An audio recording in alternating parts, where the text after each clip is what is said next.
Assembly ಒಳಗೆ ಏನೇನಾಯ್ತು ಅವತ್ತು? 5,000 ಕೋಟಿ ಹುಡುಗಾಟನ. ಇನ್ನು ಪಾಪ ರಾಜಣ್ಣ ಹೇಳ್ತಾನೆ ಇದ್ದರು, ಈ ವರ್ಷ 34 ಲಕ್ಷ ರೈತರಿಗೆ ಸಹಕಾರಿ ಬ್ಯಾಂಕ್ನಲ್ಲಿ 24,000 ಕೋಟಿ ರೈತನಿಗೆ ಸಾಲ ಕೊಡ್ತೀವಿ ಅಂತ. ಎಲ್ಲಿಡ್ರೆ ನಾವು ಒಂದು ನಿಮಿಷ ಹೇಳಿದ್ರೋ ಇಲ್ವೋ? ಸಹಕಾರಿ ಬ್ಯಾಂಕಿಂದ ಕೊಡ್ತೀನಿ ಅಂತ ಅವರೇ ಘೋಷಣೆ ಮಾಡಿದರು, ನಾವೇನು ಕೊಡಪ್ಪ ಅಂತ ಹೇಳಿರಲಿಲ್ಲ. ಈಗ ನವಂಬರ್ ತಿಂಗಳವರೆಗೆ 12,000 ಕೋಟಿ ಕೊಟ್ಟವರಂತೆ. ಅದು ಕೊಟ್ಟಿಲ್ಲ ದುಡ್ಡನ್ನ, ಅದೆಲ್ಲ ಅಲ್ಲಲ್ಲೇ ಅಡ್ಜಸ್ಟ್ಮೆಂಟ್ ಮಾಡ್ಕೋತಾರಲ್ಲ. ಅವ್ರಿಗೆ ಗೊತ್ತು, ನನಗೆ ಗೊತ್ತಿಲ್ಲ. ಕೋಆಪರೇಟಿವ್ ಮರುಪಾವತಿ ಆಗಿರುತ್ತೆ, ಪುನಃ ಅವ್ರಿಗೆ ಹೋಗಿರುತ್ತೆ ಅಷ್ಟೇ. ಹೊಸ ಸಾಲ ಕೊಟ್ಟಿಲ್ಲ. ಅದಕ್ಕೆ ಮಾತಾಡ್ತಿದ್ದಾರೆ, ಅದೆಲ್ಲೋ ಕೇಂದ್ರ ಸರ್ಕಾರದಲ್ಲಿ ನಬಾರ್ಡಿಂದ ನಮಗೆ ಕಟ್ ಶಾರ್ಟ್ ಮಾಡಿಬಿಟ್ಟವ್ರೆ ದುಡ್ಡು ಕೊಡೋದನ್ನ. ಇದೊಂದು ರೀಸನ್ ಕೊಡೋದು. 34 ಲಕ್ಷ ರೈತರಿಗೆ ಕೊಡ್ತೀವಿ ಅಂದರು, 24 ಲಕ್ಷ ಜನಕ್ಕೆ ಸಿಕ್ಕಿದೆ ದುಡ್ಡು. ಅಂದರೆ ದುಡ್ಡು ಸಿಕ್ಕಿಲ್ಲ, ಅಡ್ಜಸ್ಟ್ಮೆಂಟ್ ಆಗಿದೆ. ಅವ್ರು ಕೋಆಪರೇಟಿವ್ ಅವ್ರು ಹೇಳಬೇಕಾದೆಲ್ಲ ಏನೇನಾಗಿದೆ. ಬಹುಶಃ ನಾನು 2 ಬಾರಿ ರಾಜ್ಯದಲ್ಲಿ 2006, 2007, 2018 ಆ ರೈತ ಮಾಡಿದಂಥ ಸಾಲ ಮನ್ನಾ ಮಾಡಿ ಕೋಆಪರೇಟಿವ್ ಬ್ಯಾಂಕ್ಗಳಿಗೆ, TCC ಬ್ಯಾಂಕ್ಗಳಿಗೆ ರೈತನಿಗೆ 1 ಲಕ್ಷ ರೂಪಾಯಿ ಸಾಲ ಮನ್ನಾ ಮಾಡಿದೆ. ಈ ಬ್ಯಾಂಕ್ಗಳು ಉಳಿದೋ ಅವತ್ತು ನಾನು ಕೊಟ್ಟಿದ್ದರಿಂದ. ಅವ್ರಿಗೆ ಕೊಟ್ಟೆ ಅಂತೇಳಿ ಸರ್ಕಾರ ಖಜಾನೆ ಖಾಲಿ ಆಯಿತು ಅಂತ ಹೇಳಲಿಲ್ಲ ಇವ್ರ ಥರ. ಒಂದೊಂದು MLA ಕ್ಷೇತ್ರಕ್ಕೆ ಎಷ್ಟೆಷ್ಟು ಕೋಟಿ ದುಡ್ಡು ಕೊಟ್ಟಿದ್ದೀವಿ ಅನ್ನೋದನ್ನ ಅಂಕಿಅಂಶ ಹೇಳಬೇಕು. ಅವರು ಸಿದ್ದರಾಮಯ್ಯ ಶ್ವೇತಪತ್ರ ಹೊರಡಿಸ್ಲಿ. ಇನ್ನೇನು ಬಜೆಟ್ ಮಂಡನೆ ಮಾಡ್ತಾರೆ.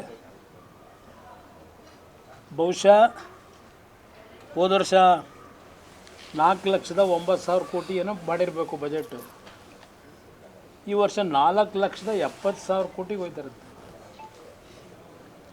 ಸಾಲ ಎಷ್ಟಕ್ಕೆ ಹೋಗ್ಬೋದು? 785 ಏನೋ ಇದೆ. ಹತ್ತಿರ 8.5, 9, 10 ರೀಚ್ ಮಾಡ್ತಾರೆ ಸಿದ್ದರಾಮಯ್ಯನವರು. ಸಾಲ ಮಾಡಬಾರ್ದು ಅಂತ ಯಾರು ಹೇಳ್ತಾರೆ? ಕೇಂದ್ರ ಸರ್ಕಾರ ಸಾಲ ಮಾಡಿಲ್ವಾ? ಕೇಂದ್ರ ಸರ್ಕಾರ ಸಾಲ ಮಾಡಿದರೆ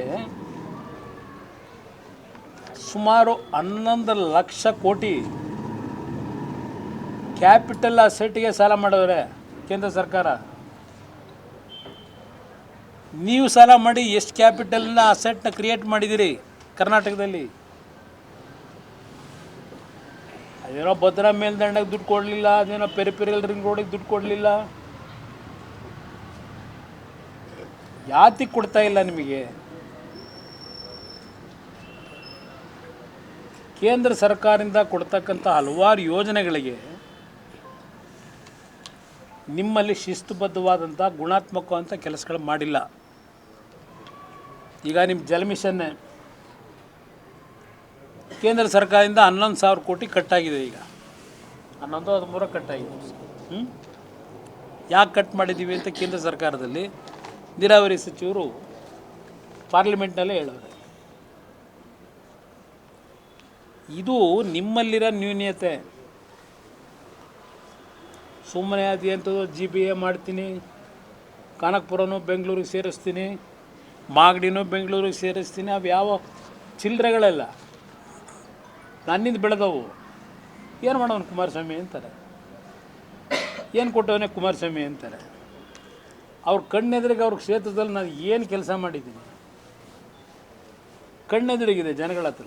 ನನಗೇನು ಅದ್ರ ಬಗ್ಗೆ ಅವರಿಂದ ಯಾರಿಂದಲೂ ಸರ್ಟಿಫಿಕೇಟು ಬೇಕಿಲ್ಲ. ನನಗೆ ಜನ ಇದ್ದಾರೆ, ಅವ್ರು ಕೊಟ್ಕೋತಾರೆ ಮುಂದೆ. ಮಾತೆತ್ತಿದ್ದಾರೆ ಕುಮಾರಸ್ವಾಮಿ ಮಂಡ್ಯ ಜಿಲ್ಲೆಯಲ್ಲಿ ಕಾರ್ಖಾನೆ ತರಲಿಲ್ಲ, ನಮ್ಮ ತಾಲೂಕಲ್ಲಿ 500 ಎಕರೆ ಕೊಡ್ತೀವಿ, ನಮ್ಮ ತಾಲೂಕು ಬಂದರೆ 300 ಕೊಡ್ತೀವಿ. ಈ ಹೇಳಿಕೆ ಮಾಧ್ಯಮಗಳಲ್ಲಿ ಕೊಡ್ತಾವೆ. ಅದು ಹೆಂಗೆ MLA ಕೊಡೋಕ್ಕಾಯ್ತದೆ? ಭೂಮಿನ ಕೊಡೋಕ್ಕಾಯ್ತದಪ್ಪ MLA? ತಂದು ಕೊಡ್ತಾರೆ. ನಾನು ಮುಖ್ಯಮಂತ್ರಿಗೆ ಪತ್ರ ಬರೆದೆ, ಇವತ್ತು ಕೇಂದ್ರದಲ್ಲಿ ಯಾವ ರೇರ್ ಅರ್ತ್ ಮ್ಯಾಗ್ನೆಟ್ನ ಪ್ರೊಡಕ್ಷನ್ ಮಾಡಲಿಕ್ಕೆ ಚೈನಾಗೆ ಕಾಂಪೀಟ್ ಮಾಡ್ತಾ ಇದ್ದೀವಿ. ಅದು ನನ್ನ ಕಲ್ಪನೆ 2018ರಲ್ಲೇ ಇಟ್ಟಿದ್ದೆ. 9 ಕಡೆ ಇಂಡಸ್ಟ್ರಿಯಲ್ ಕ್ಲಸ್ಟರ್ ಮಾಡಬೇಕು ಅಂತ. ಈ ಜಿಲ್ಲೆನ ಯಾರ್ಯಾರು ನಿರ್ನಾಮ ಮಾಡಿದ್ರು ಅನ್ನೋದನ್ನ ಮುಂದೆ ಹೇಳ್ತೀನಿ, ಈಗ ಹೇಳಲ್ಲ. ಅಭಿವೃದ್ಧಿ ಅಂತಕ್ಕಂಥದ್ದನ್ನು ಯಾರ್ಯಾರಿಂದ ಈ ಜಿಲ್ಲೆಗೆ ಅನಾಹುತ ಮಾಡಿದ್ರು, ಯಾವ ಪಕ್ಷಗಳು ಮಾಡಿದೆ ಲೂಟಿ ಹೊಡೆಯೋಕ್ಕೋಸ್ಕರ, ಈಗ ನಾನು ಮಾತಾಡೋ ಪರಿಸ್ಥಿತಿಲಿ ಇಲ್ಲ. ಹೇಳ್ತೀನಿ, ಅದು ಕಾಲ ಬರುತ್ತೆ. ಇಲ್ಲಿಗೆ ನಾನು ಸ್ಯಾನಿಟರಿ ಎಕ್ವಿಪ್ಮೆಂಟ್ಗಳು ಒಂದು ದೊಡ್ಡ ಇಂಡಸ್ಟ್ರಿಯಲ್ ಹಬ್ ಮಾಡಬೇಕು ಅಂತ ಹೇಳಿ ಆ 9 ಇಂಡಸ್ಟ್ರಿಯಲ್ ಹಬ್ಬಲ್ಲಿ ಹಾಸನಕ್ಕೆ ಒಂದು ಕೊಟ್ಟರೆ, ನಾನು ಅಧಿಕಾರದಿಂದ ಕಿತ್ತಾಕಿ ಇಲ್ಲಿ ಫೀಸಿಬಿಲಿಟಿ ಇಲ್ಲ ಅಂತ ಹೇಳಿ ಹಾಸನದಲ್ಲಿ ಅಲ್ಲೆಲ್ಲ ಬೇರೆ ಜಿಲ್ಲೆಗೆ ತಗೊಂಡೋಗ್ಲಿ, ನನ್ನದೇನು ಅಬ್ಜೆಕ್ಷನ್ ಇಲ್ಲ. ಈ ಜಿಲ್ಲೆ ಜನ ಏನು ಅನ್ಯಾಯ ಮಾಡವ್ರೆ, ಏನು ಅನ್ಯಾಯ ಮಾಡೋದು ಈ ಜಿಲ್ಲೆ ಜನ? ನಿಮಗೂ ಓಟ್ ಹಾಕಿಲ್ವಾ? ಇದು ನನಗೆ ನೋವು. ಇವತ್ತು ಏರ್ಪೋರ್ಟು ಬಹುಶಃ ರಾಜ್ಯದಲ್ಲಿ ಬೆಂಗಳೂರು ನಗರ ಹೊರತುಪಡಿಸಿ ಒಂದು ಜಿಲ್ಲಾ ಕೇಂದ್ರದಲ್ಲಿ ಏರ್ಪೋರ್ಟ್ ಆಗಬೇಕಾಗಿದ್ದು ಮೊದಲನೇದು ಹಾಸನದಲ್ಲಿ. ಏನೋ ದೇವೇಗೌಡರ ಒಂದು ದೊಡ್ಡ ವಿಷನ್ ಇಟ್ಟಿದ್ರು. ಆ ಸಂದರ್ಭದಲ್ಲಿ ಗುಲಾಮ್ ನಬಿ ಆಜಾದ್ ಬಹುಶಃ ಸಿವಿಲ್ ಏವಿಯೇಷನ್ ಮಿನಿಸ್ಟ್ರ್ ಇದ್ದರು. ಅವ್ರಿಗೆ ಕನ್ವಿನ್ಸ್ ಮಾಡಿ ಬಹುಶಃ ಅವತ್ತು ಬೂನಹಳ್ಳಿ ಮತ್ತು ಹಲವಾರು ಹಳ್ಳಿಗಳು ರೈತರ ಜೊತೆ ಕೂತು ಪಂಚಾಯಿತಿ ಮಾಡಿ ದೇವೇಗೌಡರ ಮೇಲಿದ್ದಂಥ ಅಭಿಮಾನದಲ್ಲಿ ಆ ರೈತರು ಆ ಕಾಲದಲ್ಲಿ ಭೂಮಿ ಕೊಡಲಿಕ್ಕೂ ತಯಾರಾದರು. ಆ ಹಳ್ಳಿ ಜನ ದೊಡ್ಡವ್ರಿಗಿದ್ದಿದ್ದು ಪ್ಯಾಸೆಂಜರ್ದು ಏರ್ಕ್ರಾಫ್ಟ್ ಮಾಡಬೇಕು ಅಂತ ಅಲ್ಲ, ನನ್ನ ರೈತ ಬೆಳೀತಂಗಂಥ ಬೆಳೆ ಏನಿದೆ ಆ ಬೆಳೆಯ ಒಂದು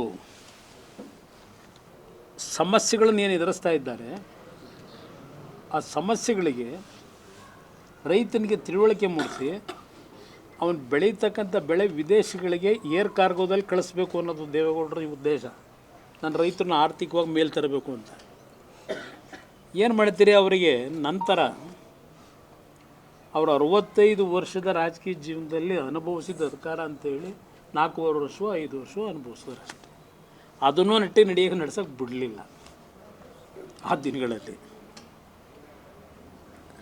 ಇದು ನಡೆದಿರ್ತಕ್ಕಂಥದ್ದು. ಈಗ ಎಲ್ಲ ರೀತಿಯಲ್ಲಿ ರೆಕಮೆಂಡೇಷನ್ನು ಕೈಗಾರಿಕಾ ಇನ್ಫ್ರಾಸ್ಟ್ರಕ್ಚರ್ ಡೆವಲಪ್ಮೆಂಟ್ ಬೋರ್ಡಿಂದ KADBಗೆ ಸುಮಾರು 143 ಕೋಟಿ ಹಣ ಯಾವ್ಯಾವ ಬಾಬ್ತಿಗೆ ಬೇಕಿದೆ ತಕ್ಷಣ ರಿಲೀಸ್ ಆದರೆ ಸಂಪೂರ್ಣಗೊಳಿಸ್ಬೋದು ಅಂತೇಳಿ ಡೀಟೇಲ್ ಮಾಹಿತಿನೂ ಕೊಟ್ಟಿದ್ದಾರೆ.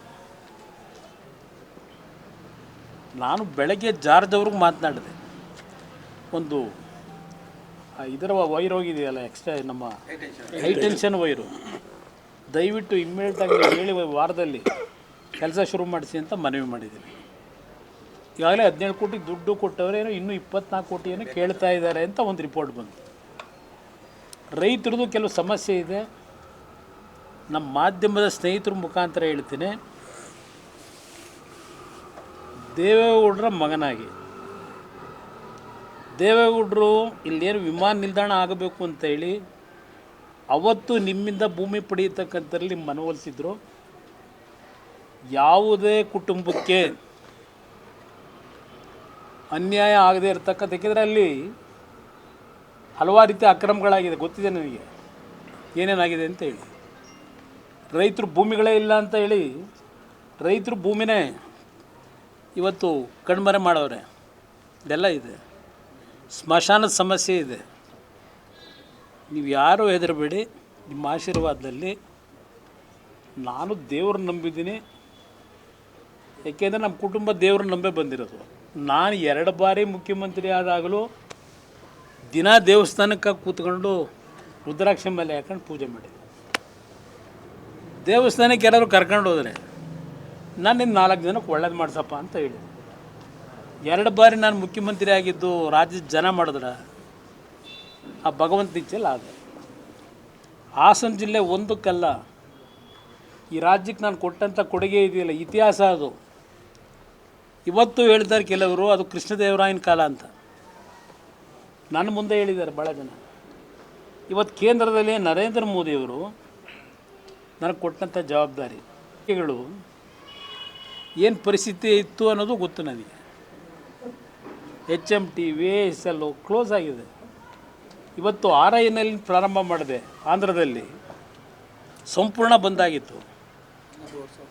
ಮ್ಯಾಕ್ಸಿಮಮ್ ಪ್ರೊಡಕ್ಷನ್ ಇವತ್ತು ಅಲ್ಲಿ 21,000 metric ton per day production ಆಗ್ತಾಯಿದೆ. ಇಂಟರ್ನಲ್ಲಿ ಅದನ್ನು ಮಾರಿಸ್ಬೇಕು ಅಂತ ಹಲವಾರು ಸಪೋಟೇಜ್ಗಳು ನಡೀತಾ ಇದೆ. ಅದೆಲ್ಲ ಓವರ್ಲುಕ್ ಮಾಡಿ RINLಗೆ ಲೈಫ್ ಕೊಟ್ಟು ಆ ಜನ ಇವತ್ತು ನೆನ್ಕೋತಾರಲ್ಲಿ. ಅದೇ ಕೆಲಸ ಇವತ್ತು ಹಲವಾರು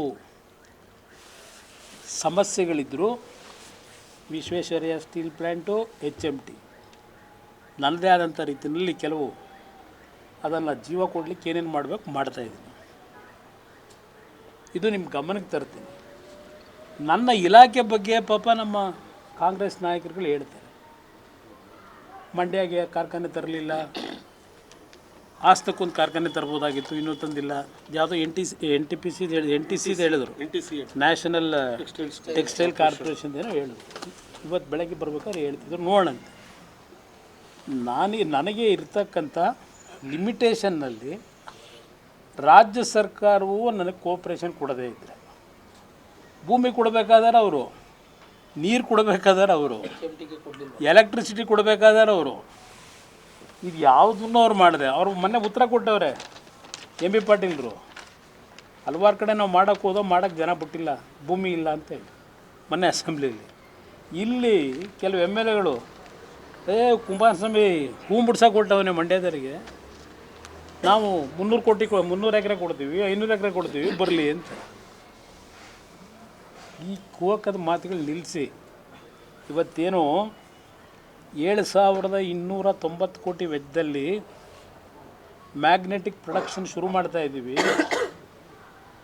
5 ಕಂಪ್ನಿಗಳಿಗೆ ಅವಾರ್ಡ್ ಮಾಡ್ತಿದ್ದೀವಿ. ಆ 5 ಕಂಪ್ನಿಯಲ್ಲಿ 2 ಕಂಪ್ನಿನಾದರೂ ಕನ್ವಿನ್ಸ್ ಮಾಡಿ ದಯವಿಟ್ಟು ಕರ್ನಾಟಕ ಸರ್ಕಾರ ಏನಾದರೂ ಮಾಡ್ಕೊಳ್ಳಿ, ನಾನು ನಿಮಗೆ ಬೆಂಬಲವಾಗಿರ್ತೇನೆ, ಇಲ್ಲಿ ಬನ್ನಿ ಯೂನಿಟ್ ಹಾಕಿ ಅಂತ ಹೇಳಿ ಪ್ರಾಮಾಣಿಕವಾಗಿ ಪ್ರಯತ್ನ ಮಾಡಬೇಕು ಅಂತ ತೀರ್ಮಾನ ಮಾಡಿದ್ದೀನಿ. ಇದು ನಾಡಿನ ಜನತೆಗೆ ನಾನು ತಿಳಿಸ್ಲಿಕ್ಕೆ ಬಯಸ್ತೇನೆ. ಯಾವ ರೀತಿ ಕಾರಣ? ಅದೇನೆ ಕೃಷಿ ಬೆಲೆಗಳದ್ದು ಫಿಕ್ಸೇಷನ್ ಇರ್ಬೋದು, ಎಲ್ಲವೂ ಕೂಡ ಫುಲ್ ಕಂಪ್ಲೀಟ್ ನಿರ್ಲಕ್ಷ್ಯ ಆಗೋದಕ್ಕೆ ಅದೇ ಕಾರಣ ಅಂತ. ಈ MSP ದರ ಆಯಾ ವರ್ಷದಲ್ಲಿ ನರೇಂದ್ರ ಮೋದಿಯವರ ಸರ್ಕಾರದಲ್ಲಿ ಕ್ಯಾಬಿನೆಟ್ನಲ್ಲಿ ದರ ನಿಗದಿ ಮಾಡಿ ತೀರ್ಮಾನಗಳು ಮಾಡಿದ್ದಾರೆ. ಈಗ ಈ ಉದಾಹರಣೆಗೆ ಇವತ್ತು ನಾನು ಪತ್ರಿಕೆಯಲ್ಲಿ ನೋಡ್ತಿದ್ದೆ, 2,700 2,800 ಭತ್ತದ ಪ್ರೈಸು MSP ನಿಗದಿ ಮಾಡವ್ರೆ. ಇವತ್ತಲ್ಲಿ ಖರೀದಿ ಕೇಂದ್ರಕ್ಕೆ ತಗೊಂಡೋಗಾರೇ ಇಲ್ಲ, ಹೊರಗಡೆ ಮಾರ್ಕೆಟಲ್ಲಿ 3,000ಕ್ಕೆ ಹೋಗ್ತಾ ಇದೆ. ನಾನು ಯಾಕಿದ್ದು ಹೇಳ್ತಾ ಇದ್ದೀನಿ ಅಂದರೆ, ನಾನು 2006-07 ಮುಖ್ಯಮಂತ್ರಿ ಇದ್ದಾಗ ರಾಯಚೂರಿನಲ್ಲಿ ಅದು ಭಾಳ ಉತ್ಕೃಷ್ಟವಾದಂಥ ಭತ್ತ ಬೆಳೀತಾರೆ. ಭತ್ತದ ರೇಟ್ನ ಈ ಮಧ್ಯವರ್ತಿಗಳು ಡೌನ್ ಮಾಡಿದ್ರು. ನಾನು ಅಲ್ಲೇ ತಕ್ಷಣ ಹೇಳಿದೆ ಅಧಿಕಾರಿಗಳಿಗೆ, ನಾಳೆ ಖರೀದಿ ಕೇಂದ್ರ ಓಪನ್ ಮಾಡಿ ಅಂತ. 2006 ಹೇಳ್ತಾ ಇದ್ರು. ಅವರು ಖರೀದಿ ಕೇಂದ್ರ ಓಪನ್ ಮಾಡಿದ ತಕ್ಷಣ ಆ ಭತ್ತದ ಬೆಲೆನೇ ರೈಸ್ ಆಗೋಯ್ತು. ನನಗಾದ ಅನುಭವ ನಿಮ್ಮ ಗಮನಕ್ಕೆ ತರೋದು. ಈ ಸರ್ಕಾರಕ್ಕೆ ಹೇಳ್ತೀನಿ, ಮೊನ್ನೆ ಇಲ್ಲಿ ಹಾಸನದಲ್ಲಿ ಏನಾಯಿತು, ಮೆಕ್ಕೆಜೋಳದ ಕತೆ ಏನೋ 34 ಲಕ್ಷ ಮೆಟ್ರಿಕ್ ಟನ್ನು ಏನೋ ಖರೀದಿ ಮಾಡಬೇಕು ಮಾಡಿ, ರೈತರ ಅರ್ಧ ಮಾರ್ಕೆಟೇ ಇದ್ರು. ಒಂದು ನಿಮಿಷ ಇರೋಣ. ಅದು ನಿಮ್ಮ ಮಿಡ್ಲ್ ಮ್ಯಾನ್ಗಳಿದ್ರಲ್ಲ, ನಾನು ಜಾತಿ ಹೆಸರಲ್ಲಿ ಹೇಳಲ್ಲ, ಆ ಮಿಡ್ಲ್ ಮ್ಯಾನ್ಗಳು ಕಳೆದ ವರ್ಷ ಖರೀದಿ ಮಾಡಿ ಇಟ್ಟಿದ್ದೆಲ್ಲ ಶೇಖರಣೆ ಮಾಡಿ ಆಲ್ಮೋಸ್ಟ್ ಆಲ್ 24 ಲಕ್ಷ ಮೆಟ್ರಿಕ್ ಟನ್ನ KMFನಲ್ಲಿ ಖರೀದಿ ಮಾಡ್ಕೋತಾರೆ. ಏಕೆಂದರೆ ಅದರಲ್ಲಿ ದುಡ್ಡು ಸಿಗ್ತಲ್ಲ ಇವರಿಗೆ ಟೆಂಡರ್ ಕರೆದು. ನಾನು 2006-7 ಬಿಡ್ದೆ ಈ ರೇವಣ್ಣಂಗೆ ಹೇಳಿದೆ, ಅವ್ನು ಬಂದ ನನ್ನ ಹತ್ರ, ರೈತರನ್ನ ನಾವು ಉಳಿಸ್ಬೇಕು ಅಂದರೆ ನಮ್ಮ KMFಗೆ ಮೆಕ್ಕೆಜೋಳ ಖರೀದಿ ಮಾಡೋದಕ್ಕೆ ನೇರವಾಗಿ ಸರ್ಕಾರ ತೀರ್ಮಾನ ಕೊಡಿ, ನಮಗೆ ಸ್ವಲ್ಪ ಅಡ್ವಾನ್ಸ್ ದುಡ್ಡು ಕೊಡಿ ಅಂತ ಮಾಡಿಕೊಟ್ಟೆ. ಅವನು KMFನ ಅಧ್ಯಕ್ಷನೂ ಇದ್ದ. ಅವನ ತಲೆ ಒಳಗೆ ನಾನೇನೋ ಪರ್ಮನೆಂಟಾಗಿ KMF ಅಧ್ಯಕ್ಷನೇ ಇರ್ತೀನಿ ಅಂತ ಅವ್ನು ತಿಳ್ಕೊಂಡಿದ್ದ. ನನ್ನ ಅಭಿಪ್ರಾಯ ಈ ಇದೆಯಲ್ಲ ಈಗ ಫೀಡ್ ಫ್ಯಾಕ್ಟ್ರಿ, ಆ ಜಾಗ ಕೊಟ್ಟವನು ನಾನು ಮುಖ್ಯಮಂತ್ರಿಯಾಗಿ, ಕಟ್ಟೋದಕ್ಕೆ ದುಡ್ಡು ಕೊಟ್ಟವನು ನಾನು, ಇವನು ಪುಣ್ಯಾತ್ಮ. ಆಮೇಲೆ KMFಗೆ ಅದನ್ನೆಲ್ಲ ಆಸ್ತಿ ಟ್ರಾನ್ಸ್ಫರ್ ಮಾಡಿದೆ. ಈಗ ಅದರ ಪೆಟ್ಟು ರೈತರಿಗೆ ಬಿದ್ದಿದೆ. ಇದು ನಡೀತಿರೋದು. ಏನು ಬಂದು ಅಣ್ಣ ತಮ್ಮ ಹಾಸನ ಜಿಲ್ಲೆ ಬಂಗಾರ ತಂದಾಕ್ತಾಯಿದ್ದೀವಿ ಅಂತ ಹೇಳ್ತಾರಲ್ಲ, ಇದೇ ಬಂಗಾರ ತಂದಾಕಿರೋದು. ಇದು ನಡೀತಿದೆ. ಬ್ರದರ್ ಒಂದು ನಿಮಿಷ, ಅವರು ಒಂದು ರೀತಿಯಲ್ಲಿ ಕೇಂದ್ರ ಸರ್ಕಾರಕ್ಕೆ ಏನು ಹೇಳ್ತಾರೆ ಅದಕ್ಕೆ ಆ ಪದಬಳಕೆ ಮಾಡಿ ಅವ್ರನ್ನ ದಾರಿ ತಪ್ಪಿಸೋಕ್ಕೋ ಮತ್ತೊಂದಕ್ಕೋ ಮಾಡ್ತೇವೆ. ನಾನು ಒಂದು ನಾಡಿನ ಜನತೆಗೆ ಮನವಿ ಮಾಡೋದು, ನನಗೆ ಎಲ್ಲ ರೀತಿಯ ಅನುಭವಗಳಾಗಿದೆ, ಯಾರ ಬಗ್ಗೆ ಟೀಕೆ ಮಾಡಲ್ಲ. ನನಗೆ 5ನೇ ಬಾರಿ ಭಗವಂತ ಈ ಲೈಫ್ ಕೊಟ್ಟಿರೋದು. ಒಂದು ಕೊನೆಯ ಅವಕಾಶ ಈ ರಾಜ್ಯದಲ್ಲಿ. ನಾನು ಏನು ತಪ್ಪು ಮಾಡಿದ್ದೀನಿ ಮಾಡಿಲ್ವೋ ಅನ್ನೋದನ್ನು ಯೋಚನೆ ಮಾಡಿ ರಾಜ್ಯದ ಜನ ಒಂದು ಅವಕಾಶ ಕೊಡಲಿ. ನಿಮ್ಮ ಮಾಧ್ಯಮ ಸ್ನೇಹಿತರ ಮುಖಾಂತರ ಹೇಳ್ತೀನಿ, ನನಗೆ ಯಾವ ಕೇಂದ್ರ ಸರ್ಕಾರ, ಯಾವ ಸರ್ಕಾರಗಳ ಆರ್ಥಿಕ ನೆರವು ಬೇಕಿಲ್ಲ. ಕರ್ನಾಟಕ ರಾಜ್ಯದ ಜನ ಈ ಸರ್ಕಾರನ ಖಜಾನೆ ಖಾಲಿ ಮಾಡಲ್ಲ,